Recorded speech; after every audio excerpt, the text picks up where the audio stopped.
Hello and welcome to the Happy Hour podcast, where we take an authentic and candid approach to addressing the common challenges and struggles that business leaders encounter. My name is Frank Fortino, and joining me on this podcast is my longtime associate and business partner, Muslim Rizvi, who goes by Rizvi. We're here to draw upon our collective experiences to offer you insights, thoughtful commentary, and practical recommendations that we hope will prove beneficial for business leaders like yourself. So grab a seat and let's start the happy hour.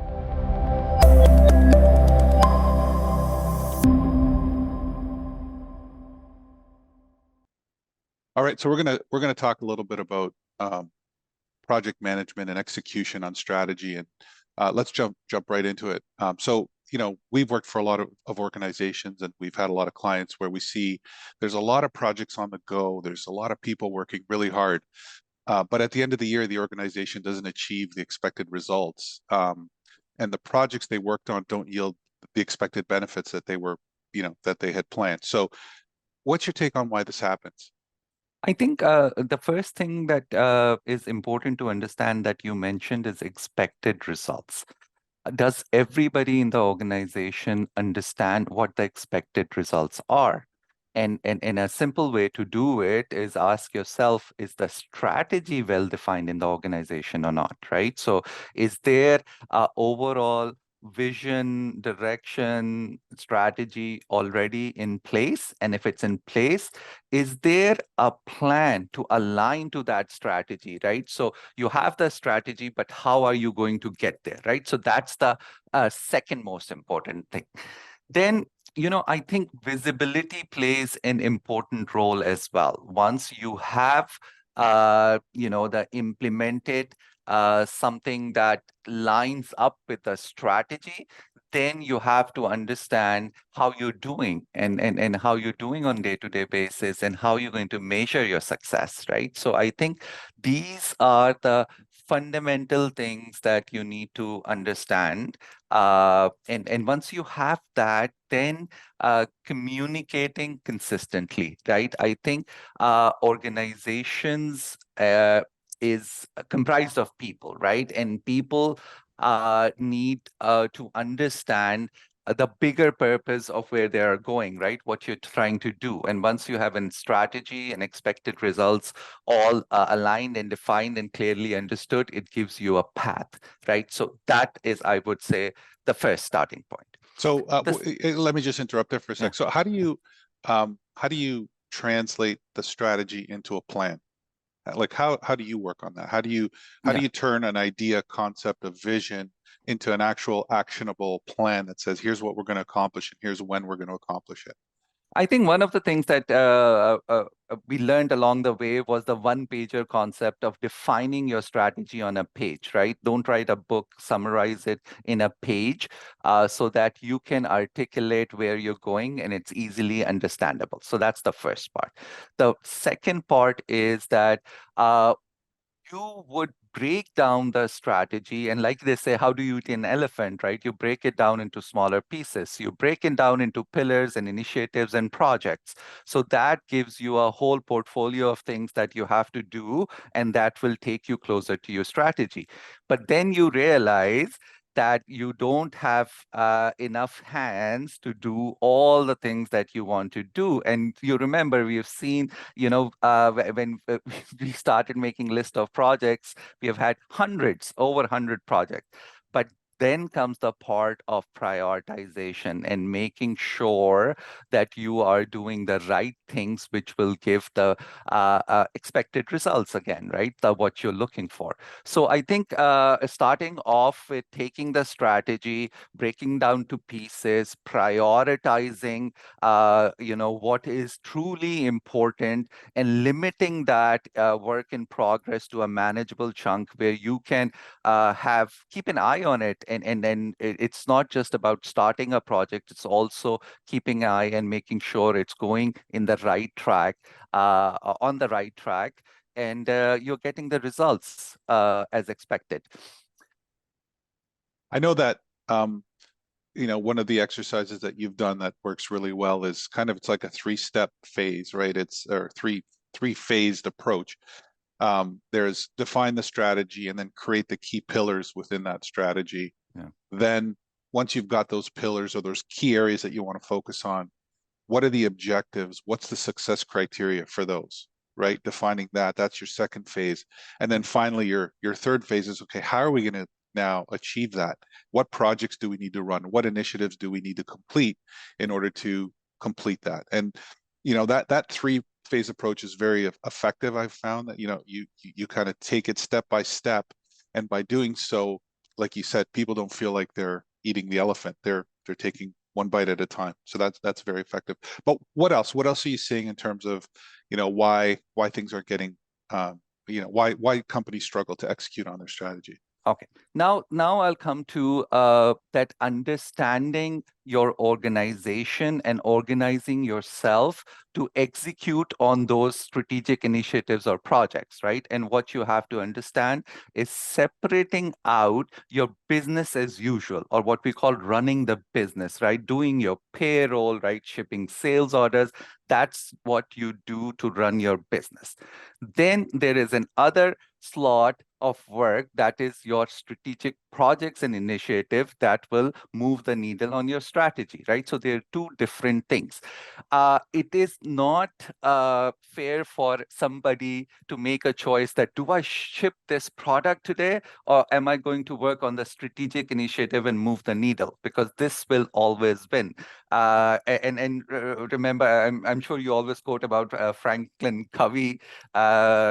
Please, Frank, if you can please quote that. I don't remember it exactly, but Yeah, I guess they call it the wildly important goals yeah. versus the whirlwind, and the whirlwind is represented as kind of the day-to-day work, Yes, the shipping, the accounts receivable, the work that you do day to day. And then exactly. the way, what they call the WIGs are wildly important goals. That's really your strategic work that needs to get done. And I think what a lot of organizations struggle with is understanding their capacity to do those two things at once, Yes. and the fact that they actually need to carve out time to accomplish the strategic work. It just doesn't happen. You don't just say, we're going to work on this strategy, and then people magically make it happen while they're doing their job.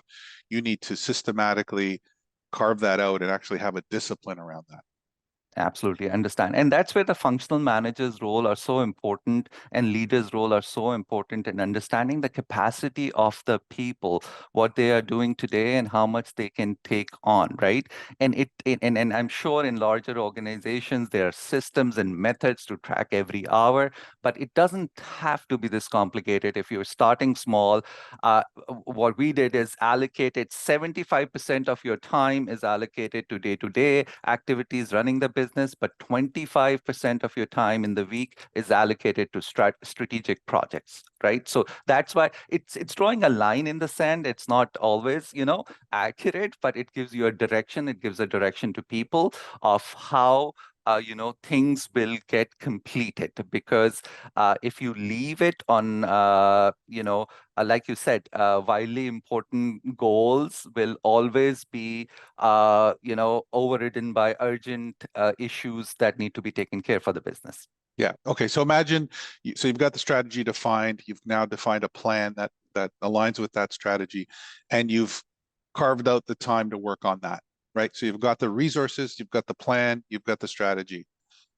Is there anything missing? Like, are you now going to succeed at 100% of what you're doing?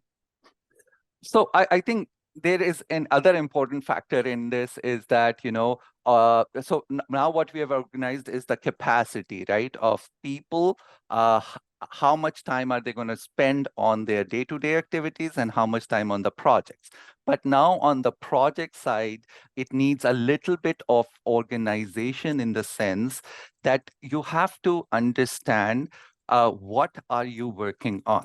And that's what we call the scope in project management, defining the scope. And not, I always say that it's not about writing charter and books about, what you're going to do in the project. It's sometimes as simple as a one pager, and we've called it project brief, project one pager, just to put on paper what are you trying to do. So A- that's the first step. Your scope has to be And crystal yeah, clear for the team. and before you get to the next one, I think, Mm. it's been amazing to me how many times we've run into a reluctance to define the scope of the project. I don't know if it's because there's a lack of understanding in terms of what it needs to be, or if there's fear that if it's too clearly defined that, the team won't go above and beyond what's required. But it's really like getting that on paper to say, here's the things we want to do, here are the goals that we're trying to accomplish. Sometimes that's really difficult. It's like pulling teeth just to get that one page on. What are we trying to do here? So how could you possibly expect you're going to complete if you haven't even defined what you're completing, right? Absolutely. Yeah. I think it's like, the teams are chasing moving targets, Yeah, right? And it's not gratifying for anybody as well, working on a project that never ends, or you never know what's the end goal. yeah, So I think that plays a very, very important role. yeah. So that was Mm. step one. So what was the Yeah. second step you were gonna So mention? I think once the scope is understood, so we've done the what. What are we working on? The second question is why are we working on it, right? So that is where, remember, we said that it has to be aligned to the strategy. That's the most important thing. If not aligned to the strategy, should we be spending time on it? And it's not, it's a question for leadership, but it's a question for everybody in the organization. I'm working on this project and it doesn't line up with anything on the strategy that I've seen.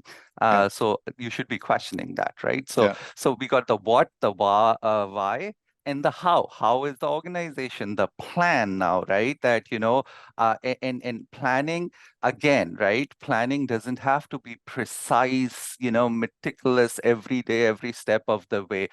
What the idea of a project plan is to basically list down the steps of what you're going to do, how much time do you think it will take, right? And it's a starting point. It is, project plans are living documents, they change. It is how you manage and how you communicate the changes. That's what project management is all about. So I think knowing the what, the how, the why, we covered. So I think if you do these things, these are the basics things to get a good project started. yeah. Who's I think going the to other, do I it? think, We talked about resources as well. yeah, I think the other important piece, and it's doesn't have, like you said, doesn't have to be Mm. complicated, doesn't have to be heavy, but having that framework, that creating the cadence of checking in, right? Let's just Yeah, call it checking in. It doesn't have to be formal project yeah, status reporting, but yeah. having a cadence where you're regularly checking in on how are these things progressing and measuring against the goals and the objectives. And like you said, it's a living, breathing thing. You may need to pivot in some cases. Things may be going the wrong way for the right reasons, for the wrong reasons. The point is, you don't stick to the plan just because at the beginning of the year that's the plan that you defined. You're pivoting so that you're maximizing the success of the business. And I think that framework is also something that a lot of organizations lack. They kind of say, okay, here's what we're going to do strategically. All these functional leaders now, you own your piece, go get it done. But there's no cohesiveness, no alignment. And then at the end of the year, people are looking at each other going, oh, well, we didn't really do as much as we thought we'd do. Well, 100%. yeah, they're not, again, you got teams all over the place working on things that are important, but not Mm, doing it. They're not rowing in the same direction all the time. And exactly. then, And I think you said in your question that people are working really, really hard. It's not that people are not working. Everybody is working very hard. You go in this organization and people are running around. Everybody is busy, meetings, all this. There's a lot of energy energy there, but it's not being channeled in the right yeah, direction, right? And yeah. PMO and project management helps you do that. Yeah. Okay, so let's switch gears for a sec. Mm. So we talked about executing on projects. There's another phenomena that we see, and a lot of times projects just aren't completed. They almost seem to disappear into the ether. And it's funny because what in your strategic sessions and in your planning, what seemed to be really important at the beginning of the year somehow just kind of disappears and is forgotten by the time you reach the second quarter or sometimes the end of the year. Why does that happen? I think it's a very important thing to do. And the first thing I think you said is that, that you see or you recognize these projects disappearing. So I think that's even a step forward, that you are seeing it, and that is because you have visibility. But in a lot Yeah, of organizations, the projects disappear as nobody has an idea of. You don't even know where that project went. So I think a visibility gives you an advantage of knowing where your projects are. But to answer your question, I think accountability is where I think you should start with an ownership, right? So we have talked about project management practices, on time, on budget delivery. We've talked about, aligning with strategy, and that's important. But the other important part is that the people, the ownership with the people who are leading this project, right? And as they say in project management, the iron triangle of cost, scope, and time. I call it like the iron trio is the executive sponsor on the project owner, and the project manager. So these three roles are defined, and they drive the project, they take the accountability, and provide visibility across, right? So I think if you have that, you won't see projects disappear. Projects will fail. Projects will be successful. Projects will fail. But that disappearing thing of things that you start 100 things and they disappear. You get 2 or 3 done at the end of the year. So I think that could be addressed as well.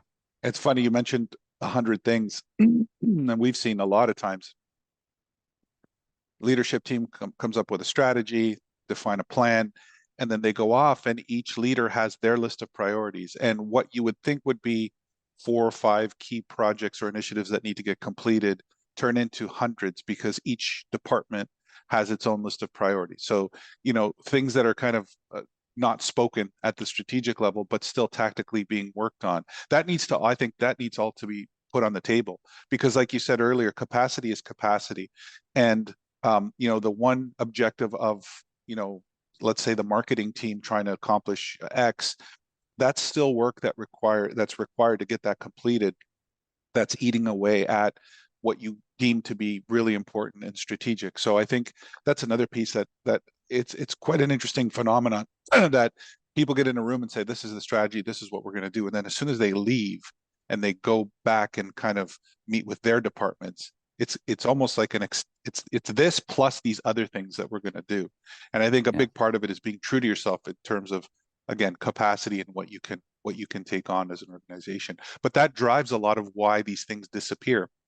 It's because they just don't get completed. Yeah. They're just not able to get them done because of conflicting priorities. So it's an interesting phenomenon. I think change is inevitable. I think we've talked about that many times. You just said it, projects are going to fail, or you may, maybe fail's a strong word. Maybe it's, projects, you're going to come to a point where you say, you know what we thought the outcome of this project was going to be is no longer the truth. We need to pivot here. So we need to formally stop this project and explain why, and then move on to the next priority. I think a lot of organizations just kind of organically, it just kind of disappears, and you got employees wondering, well, what happened to that? I thought that was a priority. You said in the town hall at the beginning of the year, you said that was really important.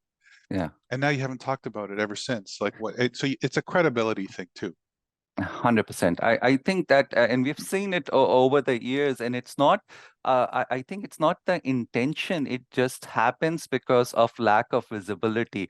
So that you are not as a leader, sometimes you don't understand what are your teams working on? What is their capacity? I think it boils down to people and communication and understanding, right? What people are working on, how much capacity there is, and committing to what you can actually do, and trying to actually limit the work in progress, right? And we've learned this from Kaizen and many other different philosophies that, keep it limited so you can keep, if you have like we said, 100 things going on, it's hard to keep track of them, right? If you have limited, you can narrow your focus, you can have things done faster and with better quality as well. I think it helps. Yeah. So you and I have stood up many project management offices for organizations of varying size, from small to large, right? And different levels of complexity and tools. But no one has to convince you and I the value and the importance of that discipline. But at the same time, if it's so important to execution and delivery of the strategy, why are organizations hesitant to invest in a PMO or set one up? or what's missing there? I'd just like to get your perspective on it. I think two things. So first of all, is there is certainly a lot of awareness of project managers, project management field, and you see the titles in organizations of project managers. But I think there is a lack of awareness of what a project is, what a project manager is, and what a PMO is. So I think understanding that distinction is an important thing, right? Awareness is one part, understanding is another. So a project is something as simple as it's a finite thing. It has a start date and an end date, right? It's not like something like a payroll, which happens every week. That is not a project. A project is finite and results in a unique product or service at the end of the day. So that's your project. Then comes project management. Project management is the discipline of executing, driving your projects, right? To completion, on time, on budget, all of that. But then comes PMO. PMO is the discipline of connecting your strategy with the plans and the actions that are happening, right? And giving visibility across the organization of what is happening in your organization. What about the projects that are happening, be it departmental projects or strategic projects, all types of activities. Put it in a list, and you will see that the word that we use of hundreds of projects is not an exaggeration. You will see that there are more things that people are working on than you have hands, right? And that is a reality, but it needs to be managed. So I think that is fundamental understanding. Second thing is, obviously, we have seen, I think there's a perception that the cost of PMO or the investment is perceived higher than the ROI or the expected results from establishing a PMO. And for various reasons, there's a perception of red tape. There's a perception of that, it will slow down things. But what it is, if you look at it, and there are several studies, and I'm going to quote something from PMI that $1 million is wasted every 20 seconds by organizations around the world. So what that means, it's really difficult to measure the cost of inefficiency. It's really difficult to measure all the waste that is happening, right?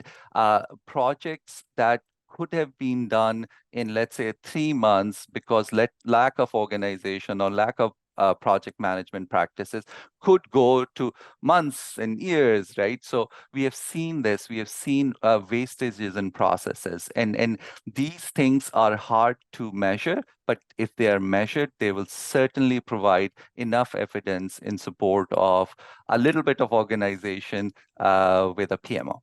Yeah, I think not a lot of organizations are measuring what it's costing them today versus the investment in shrinking timelines and getting value to market quicker. And 100%. therefore, it's hard to make the comparison if you're not measuring the former, right? And then the cost avoidance, right? What is it costing you when you're not executing on your strategy, both in short and long term time horizons? It's an interesting phenomenon. However, having said that, we've worked for and with a lot of organizations that just getting that roadmap on a page is a massive step for them, right? It's giving visibility and providing alignment to the whole organization about here is the work that's going on in the organization. It may not all be the right work, but at least we have now visibility on what's happening. Now we have a tool and a method to whittle that down, to streamline it to what are the true priorities. And I'd say that's the other really, really difficult thing for leaders is to pick and choose what is the priority for the business. And a tool that I've used, you've seen me use that is kind of breaking everything into thirds. What's critical needs to be accomplished today, what's important, and what can wait, right? And forcing, if you have a list of 100 projects, forcing the leaders to put them into those thirds, that's a really challenging exercise because everyone thinks everything is critical, needs to be done. But when you have the dialogue and you have the justification, you can really get it down to what the priority is, right? Yes, So we've talked about a lot there. That's great. I just, my last, I guess, I wouldn't mind asking you, what advice would you give to leaders? Because we've read a lot of articles, especially more recently. I think it was a Harvard Business Review. There was a great article on that mentioned how CEOs need to get more involved in execution. It can't just be strategy and then expect everyone else to deliver. And it was a great article, and actually I'll probably put the links somewhere in the comments or something of the post. But um, what's your advice to leaders to get better at strategy execution? I think, this is a vast subject and there are many, many, many things that you can do. But there are some things very simple, right? Like you wouldn't start a journey without knowing where you're going and what's the path or the plan. Right. So it's as simple as that. Right. So that's what the project management discipline is all about. But if I have to pick a few things that would help right away, is minimizing the work in progress. Right. I think it is really important to keep your focus narrow to get things accomplished, right? So what Frank mentioned earlier, the WIGs, right, or wildly important goals, I think that's the hardest thing to do, but I think that is one of the most important things that you can do to make sure that your organization is successfully executing on your strategy. So that's one. If I have to pick the second one, it has to be certainly communication, right? Because it is all about understanding what we are working on, where are we now, where are we going, and this all in an organization, big and small, gets lost, right? And we have seen it, we all know that. So having a little bit of a method to define how you're going to communicate is certainly very, very helpful. And I And just add on that, on the please, communication, yeah, Rizvi, I think yeah, what's critical there is many leaders feel, okay, I presented this at the, my departmental meeting or my town hall, check, communication done. No, there needs to be a communication plan where you have to, there needs to be a repetition in the communication. You need to have some sort of cadence around how often are we going to communicate the message to drive it home? At what levels do we need to tackle this? And how do we tackle at the various levels? How do we communicate most effectively? In some cases, it's in person. In some cases, it's email. In some cases, it's, something posted on the SharePoint site or something. But I think that's really important. I think we underestimate when we say communication. I would agree with you. That's in my top three, but underestimating what that means. It's not just here's our strategy. We've presented it. Okay, check the box. Let's move on. It's a lot more than that. yeah, absolutely, 100%. And one of the things that I tell this story, maybe have told this before, is that communication plans, during communication plans, I was always that, what am I really defining it? But I learned something very interesting is that when, for example, when you have an executive sponsor on a project, understanding their preference on communication, right? If that person looks at their email once a day and at certain hours, and if you want something and you keep sending them emails, they will never look at it, right? And if you have talked to them and understood before that, or you can text me, or you can, use Teams or Zoom or whatever tool, understanding that is so important of what the method of communication would be, right? So just blasting emails to people does not mean that you have communication. Communication is a two-way street. It is not completed until you have understood that the other person has understood what you were trying to communicate, Yeah, right? So yeah, I think 100%, that's an important thing. Okay. So 100%. so that was our top two. And the last thing I would say is that measuring how you're doing, knowing where you stand, having a scorecard, right? So that's, I think, absolutely essential. People in the organization at every level uh, want to know, are we winning or are we losing, right? So we as a group of leaders or managers, that is our core, I think, function is to make sure not only we're giving the direction, not only we are managing the work in progress, communicating, but we're also figuring out and keeping an eye on how we are doing today and are we going in the right direction. So if long as you know that, you have the capability to adjust and pivot and change. So that gives you that power, I think. Yeah. And the only thing I'd add, again, stealing a page from the Franklin Covey book, is the concept of lead and lag metrics, which is something that I've always really, wrap my arms around. I think it's brilliant. I think you have to implement it. You need a good blend of lead and lag metrics. Lead being, not telling you where you've been, it's actually telling you where you're going.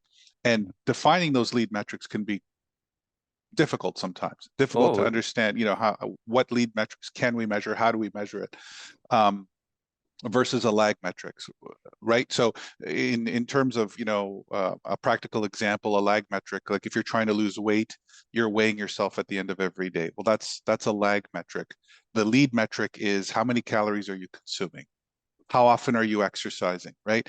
And when you translate that into business terms, helping businesses understand what those lead metrics are can be quite difficult to define, but once you have defined them, they can be very predictive in terms of the outcomes and what's going to happen. And I think that's where your scorecard or measuring success needs to have a good blend of both of those, right? Absolutely. And you know what, I will, in your example, when you say that, the weight example, right, losing weight, the lag measure is looking at your weight, which is an easy thing to do. You stand up, that's that measure is easy to calculate or measure. But if you look at, the calories, right? If I cut down on calories, that's a bet you are making, right? So you have to, with lead measures, you have to make a few bets that if I do this, this can possibly have an impact on my weight. And if I do this, it will have an impact on my weight. And these are hard to measure, right? Yeah. So that's and the why calories are a lot harder to measure than the weight. Like you said, stepping on a scale is a lot easier than figuring out, how many calories this thing has. So great conversation. This was kind of our first stab at, one of these podcast type things. And I really appreciate you taking the time, Rizvi. It's always a pleasure interacting with you on various topics. We've had a lot of various topics from business to personal to even religion, but it's always fascinating. It's always great talking to you about it. So thanks a lot. And I look forward to doing it again. Thank you very much, Frank. It's such a pleasure. And, we've been working together now 20 years. So I know our scope of discussions are broad, from life and philosophy to technology. But thank you again, and look forward to having more conversations. Thanks, Riz. Appreciate it. All right, bye.